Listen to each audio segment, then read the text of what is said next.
Et je donne maintenant la parole à son Excellence Ibrahim Ahmed Abdelaziz Gandour, ministre des Affaires étrangères du Soudan.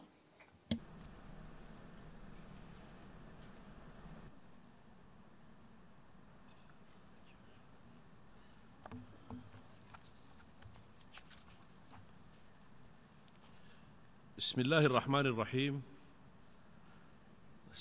Au nom de Dieu, le clément et le miséricordieux. Monsieur le Président, Excellences, Mesdames, Messieurs les chefs d'État, de gouvernement, ministres, chefs de délégation, membres des délégations, que la paix et la bénédiction de Dieu vous accompagnent tous. En premier lieu, Monsieur le Président, je vous félicite pour votre accession à la présidence de cette 70e session de l'Assemblée générale des Nations unies. Nous ne doutons pas que grâce à votre expérience, votre efficacité, nos délibérations seront couronnées de succès. Ma gratitude va aussi à votre prédécesseur pour sa patience, pour la sagesse dont il a fait montre dans la conduite de nos débats. Il m'incombe également de remercier son Excellence M. Ban Ki-moon ainsi que son équipe pour les efforts louables qu'ils ont déployés au cours de la session écoulée afin de conforter les valeurs de paix ainsi que les valeurs du développement pour garantir à tous la sécurité et la stabilité. Je saisis cette occasion pour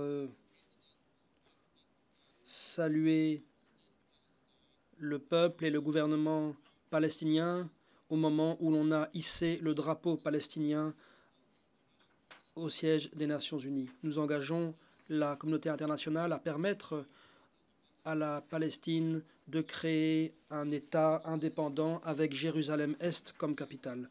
Au nom du peuple et du gouvernement soudanais, je vous salue les salutations de son Excellence, le Président, M. Omar Hassan Ahmed al-Bashir, tout en réitérant que nous sommes déterminés à apporter une contribution au succès de cette session importante de l'Assemblée générale, laquelle coïncide avec le 70e anniversaire de l'organisation. Nous allons contribuer au débat général dont le thème est le 70e anniversaire des Nations unies, la voie à suivre vers la paix, la sécurité et les droits de l'homme. Le thème du débat correspond aux aspirations de millions de personnes qui souhaitent un avenir meilleur. Il s'agit en premier lieu de surmonter les crises provoquées par les conflits et hostilités, et il s'agit à terme de réaliser les ODD. Pour toutes ces raisons, l'humanité entière suit avec beaucoup d'espoir ces débats pour réaliser les objectifs de développement durable à l'horizon 2030, suite à l'adoption de ce programme la semaine passée. Le gouvernement soudanais, Monsieur le Président, accorde beaucoup d'attention aux négociations intergouvernementales au sujet de ce programme de développement pour l'après 2015, avec comme point d'orgue l'adoption de ce document après de longues négociations. Nous saluons une fois de plus l'adoption de ce document.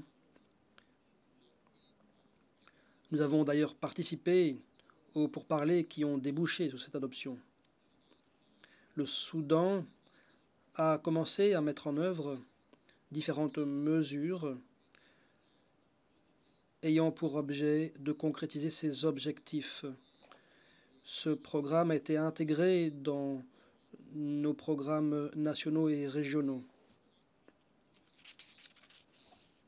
Nous voulons intensifier la complémentarité avec l'ONU, son équipe de pays, ses fonds et agences pertinentes, compte tenu du rôle qu'ils peuvent jouer dans l'application de ces plans.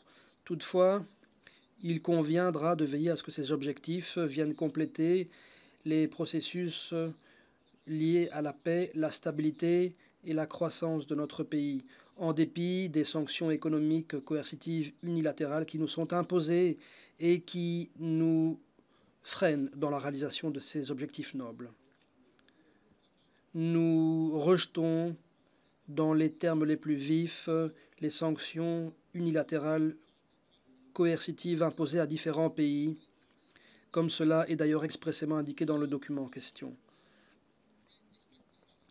Après la signature et l'application de l'accord de paix global en 2005 et après la signature de l'accord de paix de Doha en 2011, le Soudan espérait que la communauté internationale accorderait une attention particulière aux grands problèmes économiques du pays, surtout en ce qui concerne l'atténuation, l'allègement du fardeau de la dette qui freine l'économie. Le Soudan s'attendait aussi à être traité sur un pied d'égalité, au même titre que les autres pays émergents d'un conflit, avec une reprise de l'aide au développement. Mais pour notre plus grande consternation, notre récompense, après avoir obtenu la paix et la stabilité, après tous les sacrifices consentis, notre récompense, ça a été des sanctions, des pressions, des boycotts, des mesures coercitives unilatérales qui étaient politiquement motivées et qui ne s'appuyaient sur aucune justification juridique que ce soit. Plus grave encore, des obstacles ont été créés pour empêcher le Soudan de tirer profit de certaines initiatives constructives. Par exemple, l'initiative pour les pays pauvres très endettés, PPTE, et ce pour des raisons purement politiques n'ayant rien à voir avec la réalité. Monsieur le Président, Mesdames et Messieurs, en dépit des conditions défavorables créées par l'embargo, par les politiques de boycott, lesquelles ont injustement pris pour cible notre peuple, nous avons agi pour réaliser les objectifs du millénaire pour le développement, en donnant priorité à l'éradication de la pauvreté sous toutes ses formes. Toutefois, les gains engrangés sur le plan de l'augmentation du revenu par habitant ont été compensés par les retombées de la séparation du Sud-Soudan, après quoi l'essentiel de nos revenus pétroliers sont allés à cet état naissant, en plus des effets négatifs de la crise économique mondiale et de l'embargo économique. En dépit de ces nombreuses difficultés, nous avons obtenu un certain succès dans le domaine de l'éducation.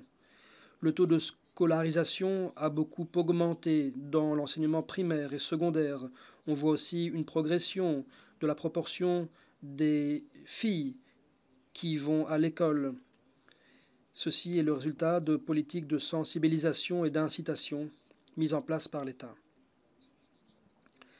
Cette augmentation de la part de la présence des femmes dans les écoles, combinée aux politiques de l'État en matière d'égalité hommes-femmes, tout cela a conduit à une augmentation de la place des femmes sur le marché de l'emploi, les femmes étant même plus nombreuses que les hommes dans certains secteurs comme celui de la santé. Monsieur le Président, concernant la paix et la sécurité, mon gouvernement est bien parti pour renforcer les valeurs de démocratie et de bonne gouvernance.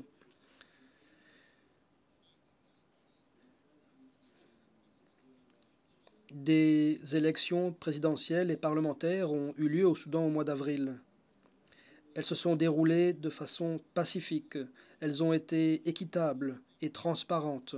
Elles ont été suivies par un certain nombre de centres régionaux et internationaux en tant qu'observateurs. Pour la première fois dans l'histoire du Soudan moderne, depuis l'indépendance en 1956, le peuple a pu élire un président, des députés, ainsi que les membres des différentes assemblées législatives dans tout le pays.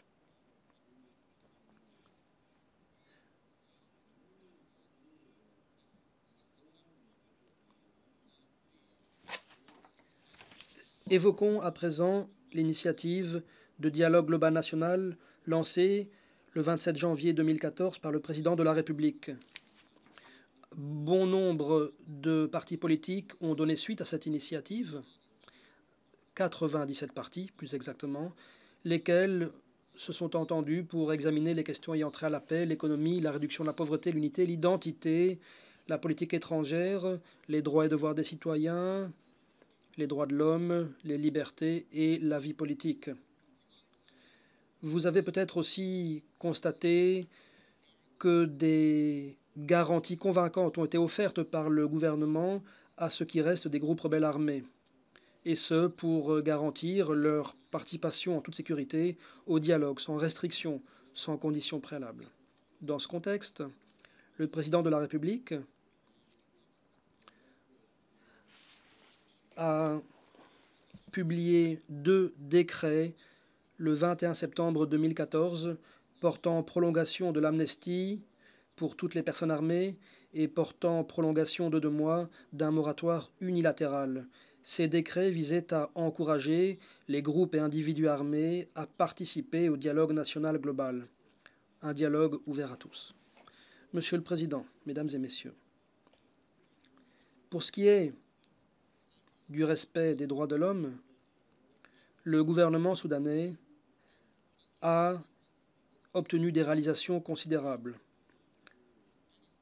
Il a pris différentes mesures pour garantir le respect de ces droits. Je citerai l'adoption, il y a plus d'1 an, d'un plan global pour les droits de l'homme étalé sur 10 ans. C'est à présent pour nous une stratégie globale s'appliquant à tous les ministères et tous les organes d'État. Pour ce qui est de la participation des femmes à la vie politique, les élections présidentielles et parlementaires que j'ai évoquées montrent que les femmes ont été intégrées en tant que partenaires à toutes les étapes du processus.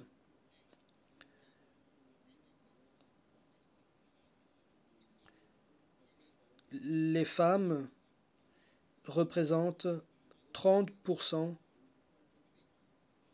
des parlementaires élus. Concernant la coopération avec les mécanismes et les envoyés de l'ONU, le gouvernement soudanais maintient une coopération, une coordination constante avec l'expert indépendant chargé de la situation des droits de l'homme au Soudan, en plus de notre participation active à l'examen périodique universel qui se tient au Conseil des droits de l'homme à Genève. Dans le domaine de la lutte contre la criminalité transfrontière, le gouvernement soudanais a signé plusieurs accords bilatéraux avec ses voisins, la Libye, le Tchad, la République centrafricaine et le Soudan du Sud, et aussi avec l'Éthiopie. L'objectif étant de renforcer les contrôles aux frontières, de prévenir le trafic des armes et d'endiguer l'infiltration des groupes criminels organisés, y compris ceux qui se livrent à la traite des êtres humains. À cet égard, mon gouvernement rappelle qu'il a accueilli et co-organisé une conférence régionale pour la prévention du trafic et de la traite des êtres humains dans la Corne de l'Afrique. Le gouvernement a aussi promulgué une loi visant à lutter contre la traite des êtres humains, laquelle est entrée en vigueur l'année dernière. Monsieur le Président, puisque j'ai abordé la question des droits de l'homme, cela m'amène une fois de plus à évoquer, Monsieur le Président, les sanctions unilatérales qui ont été imposées.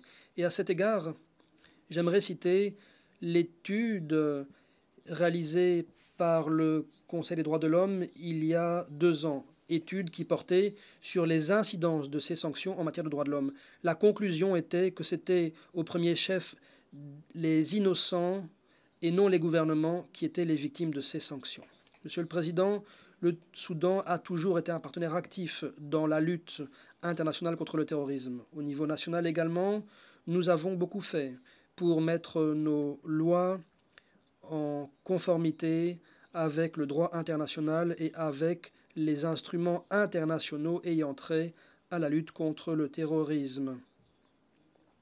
Il s'agit d'instruments internationaux auxquels le Soudan a adhéré il y a plus d'1 décennie.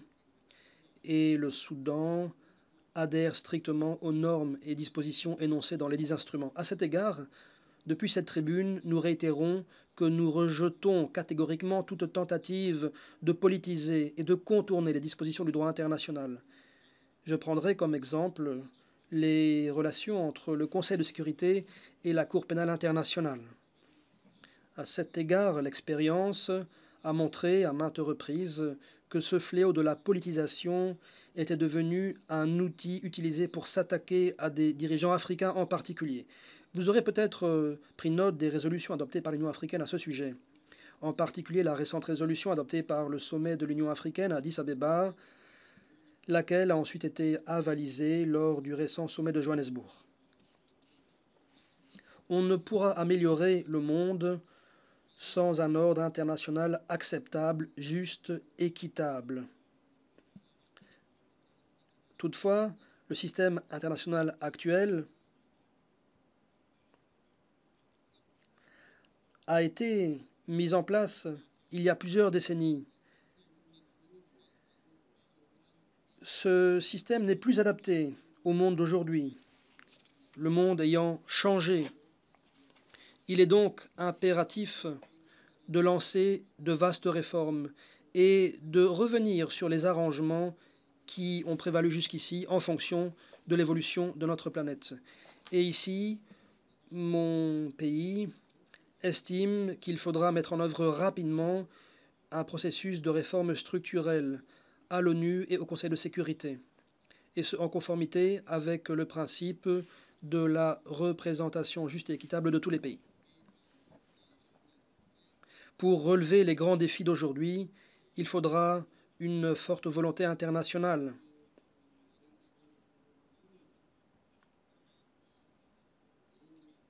Il faudra agir de façon plus décidée.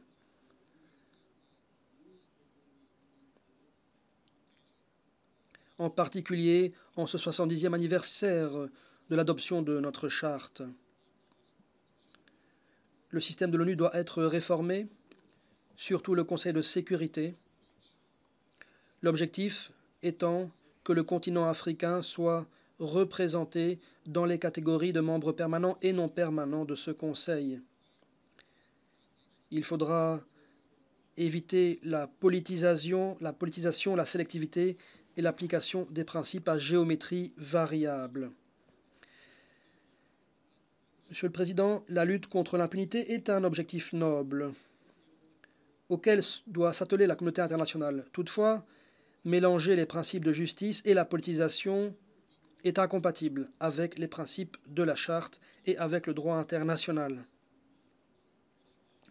La justice internationale devient ainsi un outil pour réaliser des objectifs politiques étriqués sans aucun lien avec les objectifs nobles en question. Et dans ce contexte, ma délégation préconise le renforcement des mécanismes régionaux et de la diplomatie préventive pour s'atteler à la résolution des conflits, pour s'attaquer à leurs causes profondes, dans le cadre de la lutte contre la pauvreté et dans les efforts visant à parvenir à un équilibre équitable dans le domaine de la politique et de l'économie internationale. Monsieur le Président, Mesdames et Messieurs, je vous remercie de votre attention. Que la paix et les bénédictions de Dieu vous accompagnent. I thank the minister. Je remercie le ministre des Affaires étrangères du Soudan. Nous avons entendu le dernier orateur de ce débat général pour cette séance. La séance est levée.